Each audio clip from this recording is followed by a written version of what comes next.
Well, thank you, Simone. A historic morning in Vatican City. Hundreds of thousands gathered for Pope Francis' funeral mass in St. Peter's Square. The 88-year-old pontiff died from Monday after a stroke and heart failure. Tina Krause reports from the Vatican. The solemn funeral mass for Pope Francis drew hundreds of thousands of mourners to Vatican City. Francis's simple wooden coffin was placed in St. Peter's Square for the service, close to Catholic leaders and dignitaries, including President Trump. The first reading delivered by journalist Kelsey Gussie from Florida. A reading from the Acts of the Apostles. Truly, I understand that God shows no partiality. Last night, people from around the world got one last look at the late pontiff inside St. Peter's Basilica before his face was covered and the coffin sealed.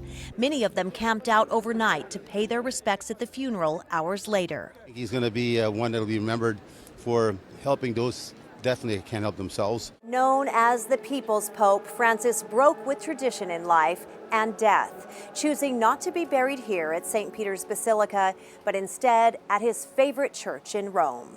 That is very special because he wants to be around everyone. The head of the Basilica of St. Mary Major shared insight into the Pope's decision.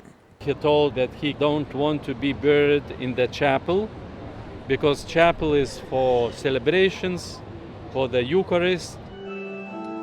The end of one papacy opening the door for another. He was a pope among the people. The Catholic Church now enters 9 days of mourning for Pope Francis before cardinals set a date for the papal conclave to choose their next leader. Tina Krause, CBS News, the Vatican.